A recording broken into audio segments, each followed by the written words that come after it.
Today on Cool Cars with Chris, we're asking a big question. What makes a car brand cool?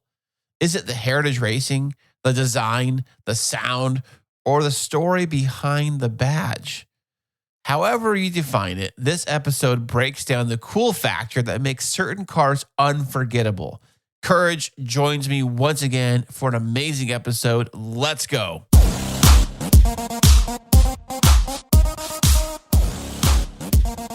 Okay, welcome back. I got Courage back. Man, he is a hot commodity, man. He is like the number one podcast co-host for Cool Cars with Chris. Welcome back, Courage. Hey, Chris. Thanks for having me as usual. Man, this is great. So I love cool cars. I kind of love all kinds of cars. You love cars, and I think particularly cool cars. But you brought up the question of like what kind of like defines a cool car? Like I guess a cool car brand, like or would you say like a brand of the car? Because some cars are company, car companies, but then some car companies have other like companies that kind of take that car and make it something kind of this different but still cool, Yeah. Yeah. I think it was, really what I kind of thought about when I thought about this question was like, what makes the overall brand, what makes us gravitate as, say a car enthusiast to certain brands and maybe away from certain brands as well. And I think that it's interesting because there's somewhat of kind of a, clear answer, I feel like, of, if you saw it on TV or whatever, in a movie, it tends to kind of, boost the reputation of certain cars. The Back to the Future DeLorean is probably one of the most famous cars, Kit, the Firebird, things like that. But I wanted one of those, dude. I wanted one of those. Yeah. I saw one Knight Rider back in the day. I wanted one of those cars. I didn't know what those things were. I didn't care. I thought it was super cool, Yeah. And there are actually people that have restored those cars to make them look like the kit car with all the bells. I've seen one in person actually too. Oh, really? Yeah. Oh, really? They have one out at and plug a potential sponsor for you, the Marconi Auto Museum in Tustin. They have a working talking with even the light strip in the front kit car out there, which I don't know if it was used in the movie or it might be a replica, but yeah, probably a replica. I'm sure a lot of replicas these days. And I think with AI and AI voices and different things and all that, you probably could literally build your own kit system to where it can talk to you and it can do all the things and do everything just like it did in the show and the movie and all that kind of stuff. I remember when I was at Universal Studios in Hollywood, I was a kid and they had the kit car on display, waited in line to go sit in the car, and he asked the car one question. And everybody kept asking the same questions because you kept hearing it through the loudspeakers. It would come in the voice and say whatever the answer to the question was, how fast do I go, or things like that, generic questions. I forget what question I asked, but it was probably another generic question all the kids were asking before it and stuff. But it was so much fun to just be there and just get to sit in the thing and all that kind of stuff. But I love that show as a kid growing up, man. Yeah. But no, I think we have standout cars maybe for that reason of just they built this character and this persona around it. But I think for an overall brand to be a car, a car enthusiast brand, there's different elements to kind of make that. And so I thought it'd be cool to kind of talk through it and kind of get your opinion on it and share some thoughts that I've been thinking about on it. Okay, so when you say brands, though, would it have to be the brand itself makes certain kind of cool cars, or does the car brand have this kind of cool I don't know, maybe this kind of stigma that if you're associated with that brand or you wearing their gear or their t-shirt from that company's brand, you're considered it's cool, You're going to get respect. Yeah. I think I'm definitely on the latter side of it because that end of it is where I'm kind of thinking, because just to go back is, I don't personally know this about say Audi, BMW, those companies, but there was a point where Audis and, some earlier BMWs and things, they weren't really considered cool cars, in the 80s, kind of a time where they were feeling things out, especially with Audi until the R8 came out. What cool car did they really have? Yeah, I mean the people did kind of like their RS sedans, like they had the RS2s and the RS. I think the RS3 came around that time, so they had some like S and RS models that at that point it kind of gotten some steam.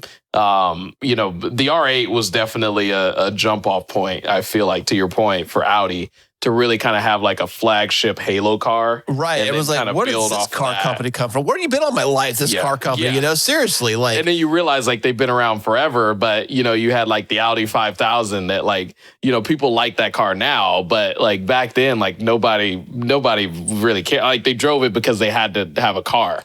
They weren't really choosing that as like their enthusiast car per se. Well, kind of like, also I'm thinking in that realm, I'm thinking like, I guess Cadillac too, probably, maybe, or they got some cool cars too. But I think when I think of Cadillac, I just think of like grandpa car, Yeah. The CTS, not even the V model. The CTS, I think, is what changed Cadillac. Is that when they got that chiseled front nose on the Cadillacs, where it became like a sledge, almost like a that's hatchet? Where I say there's an error, and honestly, they've always kind of had that little bit of a kind of design kind of lead that they go with. But I always say that like designers at Cadillac's best friend are rulers and sharp edges, because that just like whatever you can find, it's like a sharp edge, whether it's a ruler or like a 90-degree angle, something like that's what they love to kind of incorporate into their designs. But yeah, I think that's when they kind of leaned into maybe a more modern but like sharp edge design with the CTS, and just kind of built off of that. I mean, the older Cadillacs though did have kind of that element of sharp edge, like those Eldorados and some of those like kind of older classic Cadillacs. They were cars that you wouldn't want to be hit by because they're would big walk and heavy away from and all that. Yeah, you big and heavy and sharp and yeah. Well, same thing with Mercedes too. I think a lot of older Mercedes cars, I always think of kind of being like, I don't know, but I'm talking like cars from like the 70s, early 80s Mercedes. Those ones that were like just kind of big, like the movie The Hangover, whatever car. Those are Mercedes they drove in the movie. Yeah, but I forget. I don't know my Mercedes, but something like that. I think that was a Pagoda, maybe. Yeah. Well, I think those cars. I mean, they're cool, but I don't think them as being like these sleek, like, sports car-ish. I guess maybe my thing is that, does it have to be a sports car to be a cool car? No, and that's why I thought this was an interesting question, because, like, for example, and I actually I was going to bring this up earlier, but Volkswagen, for example, is one that I go kind of to in terms of like the Volkswagen Golf, the GTI and all of those. Now we know the Golf R and all of those, even, people love just like the regular Golf. Those cars in the 80s were totally different cars than what they were now. But there was a point where, like, again, a hot hatch, you'd think, was what we call those a lot of times, is not necessarily like a cool car or a sports car, like, to somebody that's not into cars. They're people usually aren't really picking out like a station wagon or a, hot hatch out of, say, next to like a two-door sports car unless they know about the brand.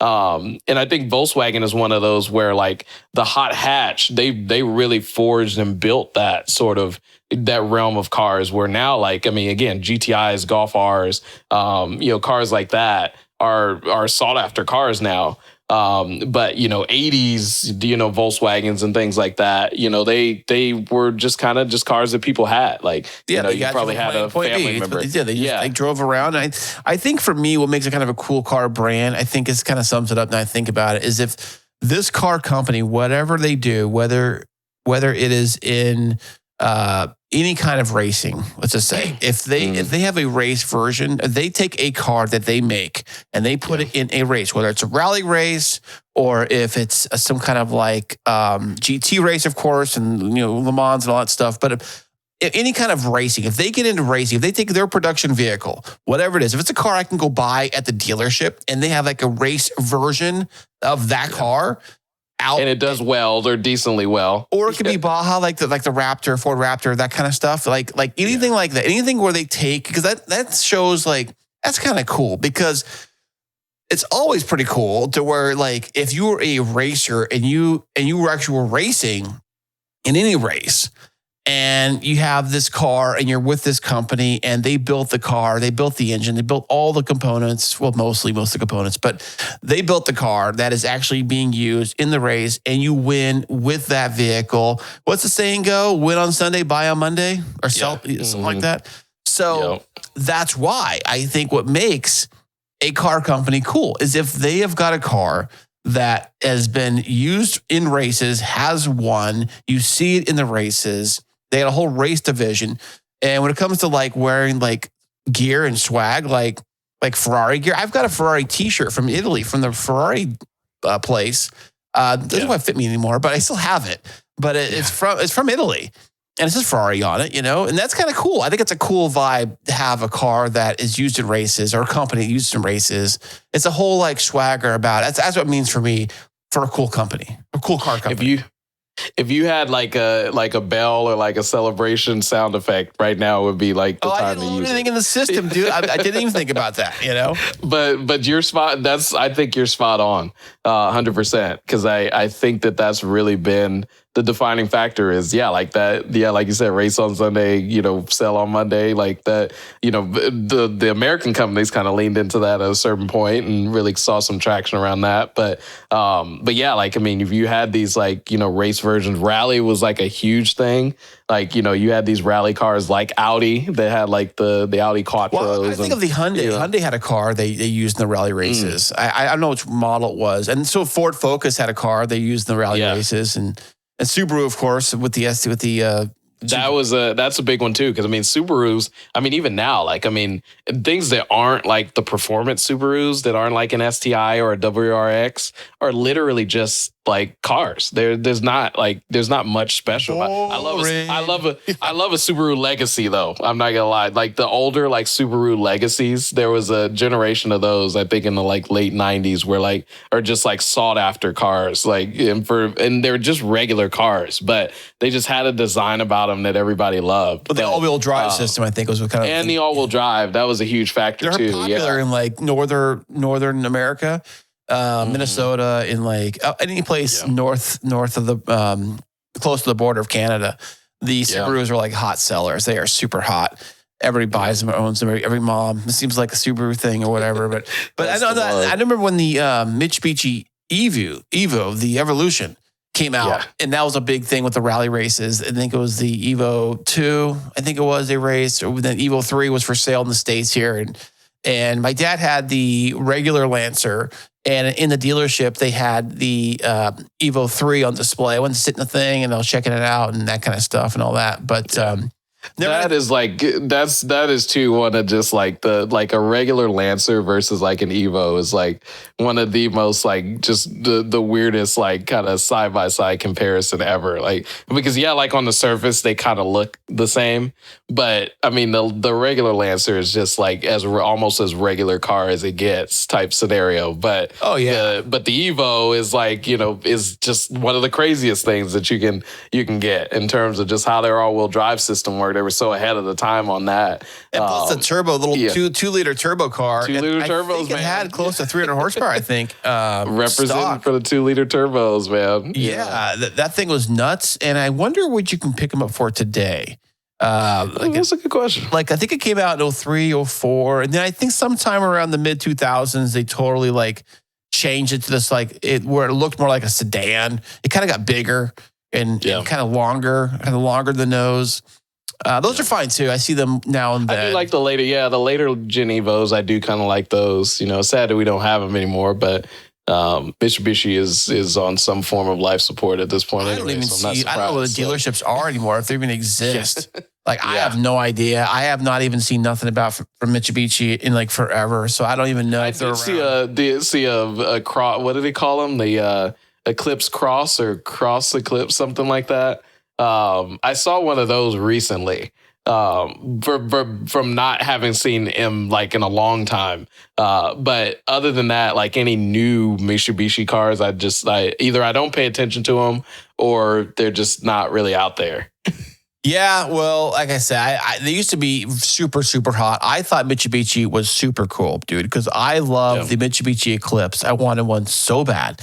And especially the turbo version, because I got a ride with this crazy guy I had, old friend of mine, and he worked at the dealership, so he got himself one. And I think his parents owned the dealership or something, some kind of tie like that. I forget. Anyways, he had the turbo version. This guy drove like a freaking maniac, and it was the Turbo Eclipse.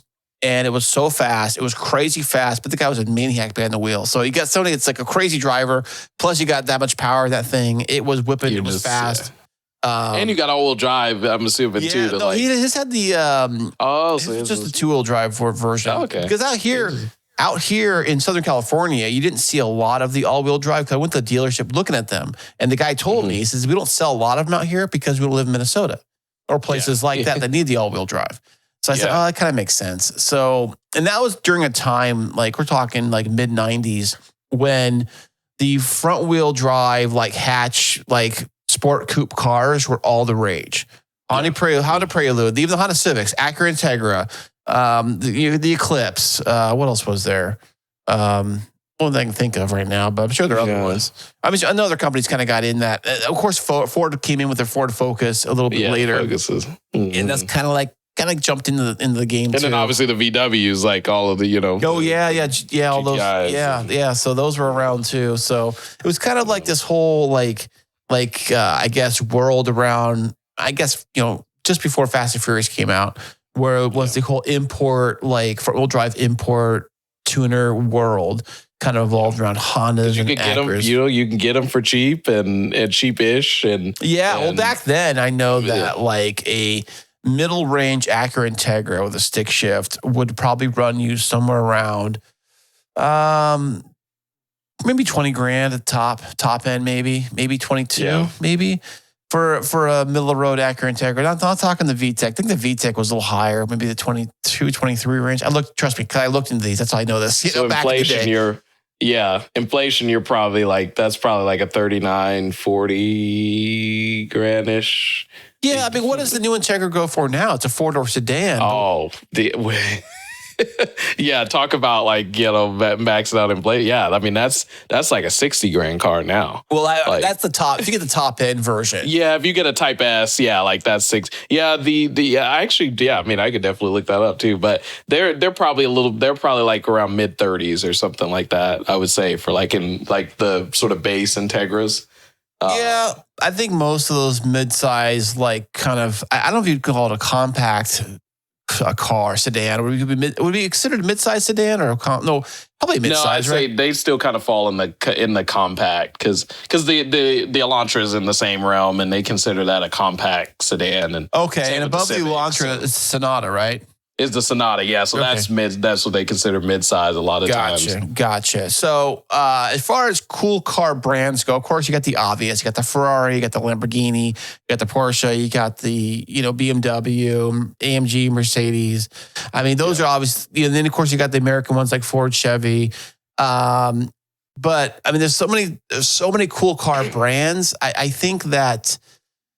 I think they're all kind of cool. It's kind of a weird cop out, but I think they're all. If they all can go racing, if they all have a racing version of their car, they've been racing, they've have this heritage, then I think they're all kind of cool brands. What do you say? Well, I just really am glad that you this. You can definitely coin that your podcast is answering some really great questions because I think you've hit the nail on the head with that. And the reason I think that I was kind of leaning towards that too, and selfishly, in that realm is that obviously we've talked about I drive a Hyundai Elantra N, and I'm really proud of that car. I love that car. I think it is it's a really great performer for what it is, and even kind of punches a little bit above its weight class in some situations.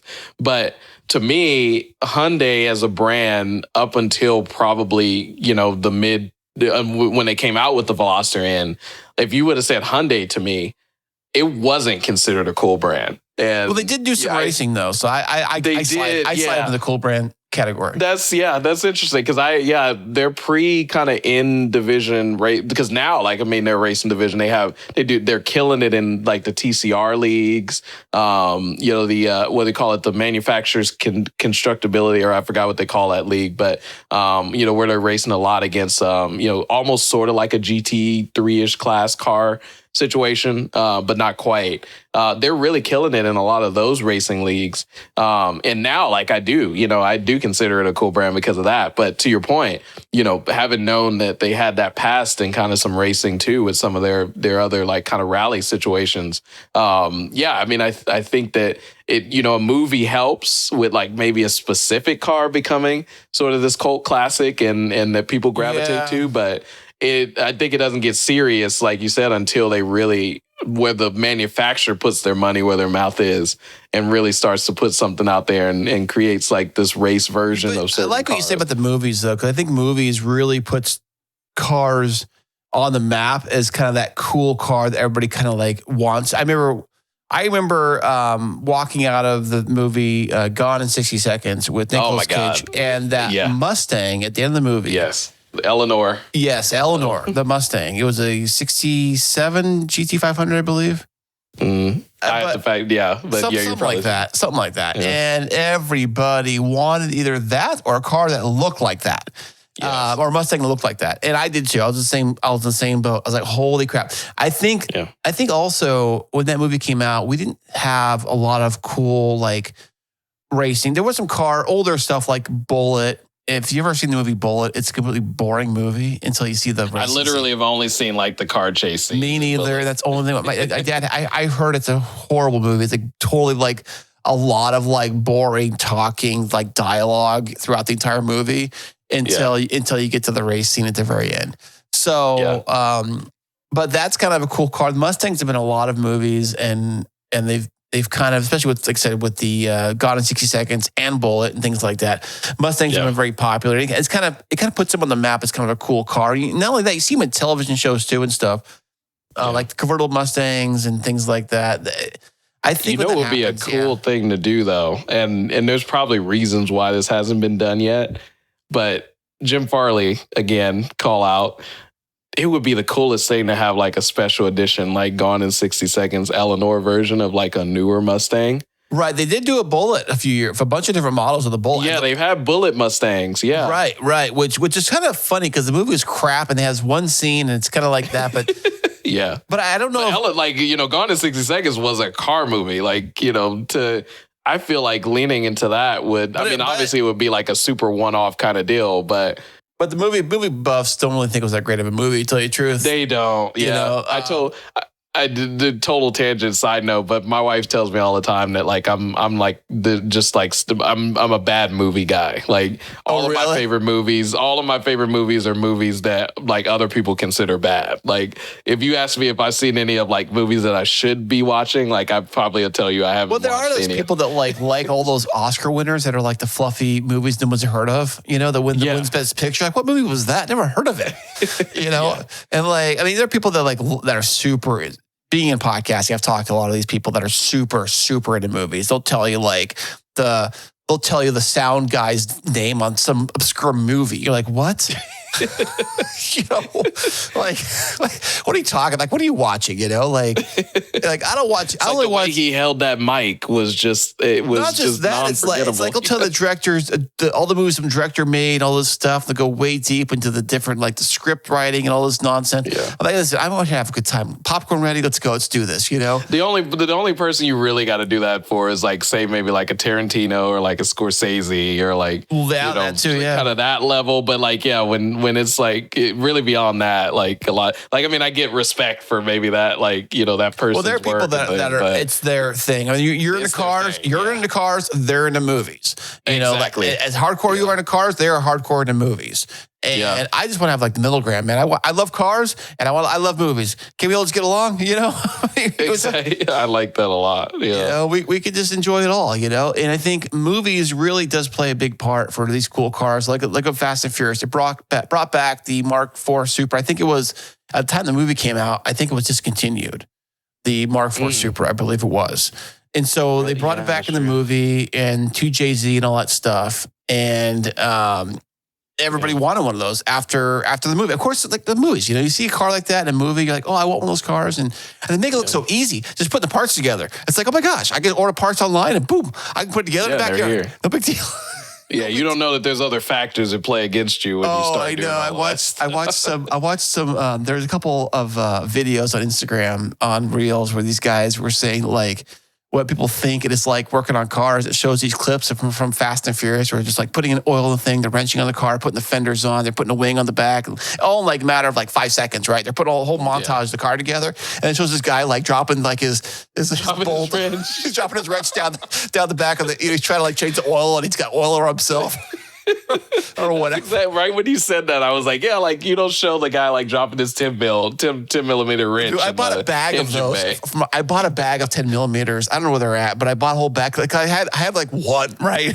I don't know what happened to it. So I bought a whole bag of them on Amazon or whatever. But dude, like cool cars, man. And I think all cars can be cool. Like all brands can be cool. You know, you think about like clothing brands and things like that. There's some clothing brands. People say, well, that's a cool clothing brand or whatever. But, you know, to me, it's like, does it feel comfortable? Yeah. Okay, cool. I like it. Yeah. Whatever. Yeah. But I don't buy things for tags. I don't think I'd buy cars for tags really either. Mm-hmm. I know some people do. Like they will, you know, turn their nose up to a Hyundai and go straight to BMW. Yeah, that's a good point too. Yeah, to be totally honest too, is that, you know, I think that with that, you know, we have our cool brands that we kind of gravitate to, but I think that, yeah, like, you know, if you're a true car enthusiast, you don't really shut the door on, you know, on other brands. Like, yeah, you might have your ones you gravitate to, but, you know, when you get into that point of shutting the door on it because it's like, you know, this brand does it way better than this, and like this brand has no business being cool. Like, I think that's when it just gets, you know, it gets a little ridiculous. Same thing with like clothes and things. Like, you know, I had somebody a long time ago kind of scoff at me because I guess there was, I don't know if it was Louis Vuitton or something like that. They had made a shoe that looked a lot like the Vans like slip-on shoes. Oh, really? And I asked him, you know, I was like, those Vans. I had asked because they had like a cool design and everything. Like, where'd you get the Vans from? And he looked at me with like probably one of the worst scowls that I've ever gotten. Is like, those are Louis Vuitton or like whatever it was. Right. And he literally just walked away. And I was like, you know, it's like, funny. You just never know. I mean, if you travel a lot, travel to other countries or travel like around, you know, you see people wearing like all kinds of different things, and I don't judge anybody for what they wear, you know, or what they choose to wear, choose to buy. And the same thing with cars too. I really don't judge anybody for what car they decide to buy or drive or not drive. You know, their choice is their choice. You can drive whatever they want, but just don't complain to me if whatever you bought kept falling apart. But I'm not going to tell you like I told you so either. I'm not the kind of person to make fun of people or bash their decisions. And we all make mistakes. You know, we've all bought things we regret, you know, or whether it's a car brand or clothing or whatever. Well, you know, we all have our regrets, and we live and learn, you know. It's just, you know, I mean, I think there's a reason why people pick what they pick, you know? There's a big reason behind that, you know, and just to be, you know, give you a plug, Chris, like, you know, like I was telling you before, I think the whole concept of Cool Cars with Chris and, you know, reviewing, you know, getting a chance to hear people's car stories, you're giving people a chance to really kind of identify why they feel like a car that they own and that they modify even is special. You know, I just want to give you a plug on that because, you know, I think that people can sometimes, even when they quote unquote even have a cool car, they can feel like they don't have that opportunity to really share why it was special to them. And I feel like it's a cool concept to be able to give people that chance to do that. So just a plug for you on that. Well, thanks, I think that whole concept is cool. I appreciate that. That's kind of the whole premise of the show. I mean, it's cars, but I think at the end of the day, we're all people, and us people choose certain vehicles or lean to certain like car brands or styles or whatever it is. You know, I guess car brands here is that because we like it for some cool reason. Maybe your uncle owned one, or maybe your dad owned one, or maybe your brother owned one, or a friend owned one. And a lot of stories like that where I knew people that owned the 300ZXs. I'm talking the older ones. I'm talking the 80s edition. The 80s 300s. The Z31s. My sister had one. Two of my friends had them, and my sister owned one. How ironic. And they're all the same color. Kind of funny how that was. And it's funny you brought that up, but that's one of the biggest reasons I brought my 300Z. I had a Z32, but that was the reason I bought mine was because of not even a real friend. It was a schoolmate, like her dad owned a 300ZX, and she would get picked up from school in it. and it was silver with silver wheels. And I just thought that was the sleekest design ever. And that was the reason why I chose that as my first like real car. And yeah, no, I think you're spot on with that. Yeah. Yeah. I mean, cool cars with Chris, cool people, cool cars. Let's go, man. Let's fire it up and see what happens, and drive something that makes you happy. You, the listener, that's driving whatever you're driving right now, whatever makes you happy, what fires you up, what gets you inspired about cars, what makes you turn the key in the ignition and go. And I think another point someone said years ago, I heard about this with cool cars, in generally speaking, is that if you don't turn around and look back at your car when you park it, it's not a cool car, But I do that. I tend to do that. Turn around and look at. Especially when I had my Z, I would turn around and take a picture of the thing, when I would park it or whatever. So, but Courage, this has been so much fun once again. Thank you once again for stopping by today, Matt. I really, really appreciate this. Thanks for having me, Chris. All right, and you listening, don't forget to head on over to coolcarswithchris.com. All the cool things are right over there, and I will see you on the very next one.